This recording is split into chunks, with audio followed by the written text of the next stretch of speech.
So let's take a look at what Google controls.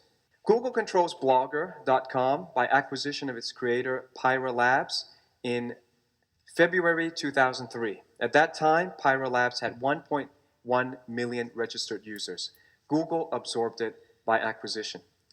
Google controls Picasa, bought in July 2004. Google Maps, bought in February 2005. Android, bought in August 2005 for $50 million. Chump change now. They acquired YouTube in October 2006 for $1.65 billion. Imagine that, all you people who can build websites and apps. That's all you need to do these days. You can be a billionaire. They took FeedBurner. They control FeedBurner, which was bought in June 2007 for $100 million. Google Chrome browser was released in September 2008. Waze, a lot of Asians use Waze, is an Israeli mapping service that they bought for $1.3 billion in June 2013. And this one is a real mystery because they already had Google Maps. I mean, how much more do you want to control? You got Google Earth, Google Maps, but they had to also take Waze. We're talking about monopolizing. We're talking about a total control of information. They're not willing to even have competitors. They'll buy up the competitor. They bought some of the things that you might not have heard of, like Dark Blue Labs, an artificial intelligence company, bought in October 2014 for tens of millions of UK pounds. They didn't say how many British sterling pounds they bought it for. They bought up iFluence, an eye tracking company, in October 2016. You follow the money. You follow the trail of hundreds of millions of dollars, even billions, and you know where they're going. It's a total capturing of personal information and controlling what you even think. You control what goes in the ear, what goes through the eyes. You're controlling people's votes and thoughts. And this is where it's going, and people are freely giving themselves over to this without even questioning. Strong delusion.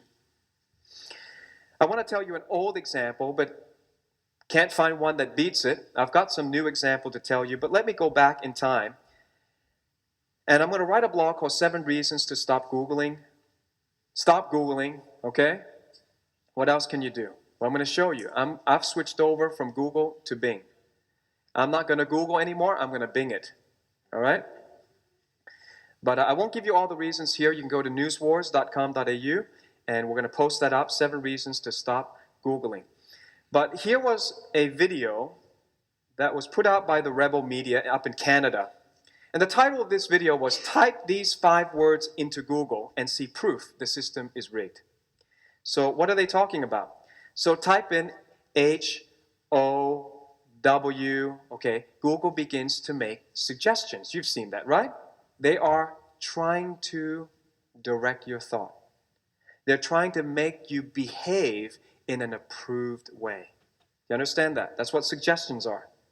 So here we go. H-O, or O, you get Hotmail, Home Depot. Okay, horoscope. Really? If I type H-O, I'm looking for horoscope? Maybe not. Or maybe I'm looking for how can you, what do they give you?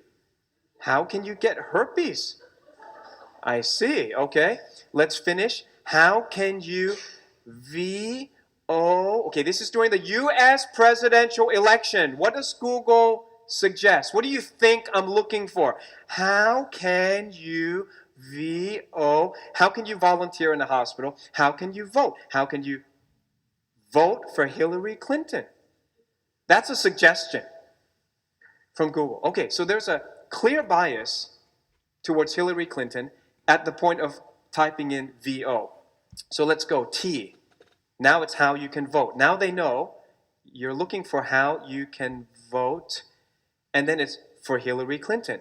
Vote by mail. Vote online. Type in the E, type in space. Now, how you can vote for Hillary Clinton is the #1 suggestion. I think there was another candidate, if I can recall. There was somebody else, but he hasn't appeared yet. How you can vote by mail. How can you vote online? How about this one? Suggestion. How you can vote without an ID. Oh, I love that one. How you can break the law and vote without being an American citizen is the number 4 suggestion from Google. Isn't that fascinating? Isn't that trying to influence your vote? I call that fake news suggestion. Let's continue to type because they can't seem to identify who the other candidate is. So fair enough, maybe Hillary is really popular and the other one is unknown. So let's put how you can vote for D. So Google says how you can vote for Dancing with the Stars. How many times can you vote for Dancing with the Stars? How to vote for Dancing with the Stars on Facebook. Okay, Google doesn't get it. All right, let's just go O. Now all suggestions disappear. Type in NALD. Google has absolutely no idea what you're looking for. What could you possibly be searching at this moment? Google says, we have no suggestion. Well, there's a lot of Donalds in the world, I understand. Why don't we help Google? Okay, let's type space T. Who could that be? So it's not Donald Duck anymore. We got Donald T. Google is lost. Doesn't know. TRU. Could be Trudeau. At least give us Trudeau. Got nothing. TRU. M. Nothing. P. Nothing. This is proof that Google pushes left-wing socialist Marxist bias on the world. And people don't even know. Why did they do this? Well, it came out because of the WikiLeaks that Google CEO Eric Schmidt helped the Clinton campaign. He set out the 2016 campaign platform. It says here in WikiLeaks, Google's Eric Schmidt working with Clinton campaign. And this is the #1 website of the world. And you think, why do most people think negatively of the opponent? Because there was a pre-approved candidate that they wanted, Hillary Clinton. And you all were so dumb that you didn't pick the one that Google suggested. That's why they're so mad. That's why the left is mad right now, because they think, not that you're smart and made an independent, informed decision. They just think after all we did to help you, how could you be so dumb as to pick Donald Trump? They will never admit that they're wrong. The people are actually smart. Julian Assange said, Google is Hillary Clinton's secret weapon. Now, when Huffington Post reported this, the subtitle looked in the fine print, "Get out the tinfoil hats." They mocked Julian Assange for leaking real secret information.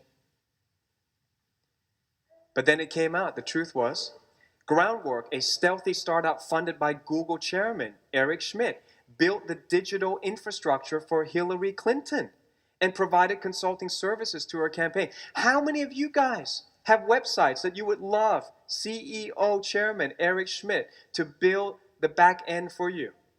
Wouldn't that be awesome? How much would you have to pay for that? And he was working behind the scenes through a daughter company. Of course, he doesn't come out and say it, but it was a sideline company that he funded that was doing that.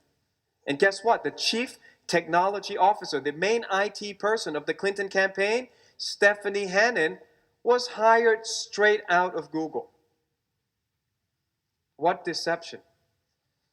The Daily Mail reported Hillary Clinton's Silicon Valley friends, now Google boss Eric Schmidt, revealed to have designed Clinton's website. And Mark Zuckerberg asked for help getting into the campaign. Leaked emails revealed Hillary Clinton's campaign had Google founder Eric Schmidt leading a team to develop what would become the campaign website. Again and again, discreet conversations of forming working relationships with companies such as Facebook and Apple were also facilitated as early as October 2014, this leak memo stated. So you got Google working, Facebook working for Hillary Clinton, and they were trying to get Apple to do it as well. Why should we stop Googling? Who is Google and how much information do they control? Google was founded only in 1996 and has become the world's largest search engine since 2000. Like Instagram, which was bought up by Facebook, Google was founded by two Stanford University classmates, Larry Page and Sergey Brin. Google's monopoly on information is hegemonic. This is where it's going, guys. So once you've given them your Gmail, and you're dependent on their video streaming, and you're dependent on their browser Chrome, then they control you. They've got your information, they target you for ads. Have you seen that? Have you seen how much they target you? They're stalking you. If Google was in a court, you know, it'd be the creepy guy that's stalking you. You have to get a restraining order on it. It's happening. Are you comfortable with that? Are you okay with that amount of control through one channel? If you're concerned about search neutrality, privacy, propaganda, censorship, it may be time to switch out of Google. As I said, I'm going to report at News Wars all the alternative sites that I've found. I can't put my stamp of approval on any one of them because things are changing all the time, but I will share you what I know. But for now, we need to find, and I want to recommend, getting out of Google immediately as a search engine. Get out of Google. All right? They have been trying to mold people's minds for too long, and if they refuse to change and be neutral, then we're going to vote with our feet. What are the alternatives? Right now, Bing and DuckDuckGo. Now, I've tested these things out, and I like Bing right now. Bing is the default search engine of Siri. So on the iPhone, when you search for something on Siri, when you ask Siri a question, Siri goes straight to Bing. At least it's independent of Google. Let's see where it goes, all right? DuckDuckGo is another one where they say that they emphasize protecting the searcher's privacy and avoiding the filter bubble of personalized search results. But when I compared the two, I still feel that Bing comes up as better right now, okay, as of today. These things are changing all the time, and they can change at any time without letting us know. So you need to do your own search, but there are alternatives to Googling.